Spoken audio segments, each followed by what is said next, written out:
나는 성추행 혐의로 40살 여자에게 고소를 당했다. 하지만 끝까지 싸운 끝에 검찰에서 불기소 처분을 받았다. 작년 3월 느닷없이 고소를 당했고 경찰 조사를 받아야 했다. 하지만 경찰은 혐의 없음으로 사건을 종결했다. 그러자 그 여자는 불복했다. 이해 신청을 해서 검찰로 넘겼고 다시 수사를 받았다. 결국 검찰도 불기소 결정을 내렸다. 하지만 그것도 끝이 아니었다. 항고와 재정 신청까지 했지만 결국 기각됐다. 나는 그 여자와 오랜만에 연락을 주고받다 자연스럽게 가까워졌다. 호감이 생겼고 밸런타인데이에 함께 데이트를 했다. 새벽까지 술을 마셨고 분위기가 무르익어 모텔로 향했다. 키스도 했고 신체 접촉도 있었다. 하지만 성관계는 하지 않았다. 그 여자가 조금만 천천히 하자고 했기 때문이다. 그러고는 반려동물에게 밥을 줘야 한다며 집으로 갔다. 나는 혼자 모텔에서 잠을 잤다. 그런데 다음날 그 여자는 전혀 문제 삼지 않았다. 오히려 숙취 때문에 밸런타인데이를 깜빡했다며 미안해.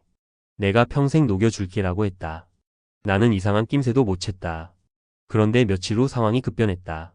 그 여자는 무슨 급한 일이 있다며 변호사 비가 필요하다고 돈을 요구했다. 처음에는 변호사 선임비 명목으로 500만 원을 빌려갔고 이후에도 700만 원을 추가로 요구했다. 나는 돈이 없어 거절했다. 그러자 그 여자는 태도를 바꿨다. 너는 내 신랑감이 아니다. 전화하지 말라고 하더니 며칠 뒤 나를 성추행 혐의로 고소했다. 고소장을 확인하고 나는 경악했다. 강제로 목과 특정 부위에 키스를 했고 옷을 벗기려고 하자 그 여자는 소리를 지르고 발버 둥쳤다고 적혀 있었다. 분명 서로 호감이 있어서 데이트했고 그 여자도 먼저 연락을 했는데 성추행이라니. 나는 너무 억울했다.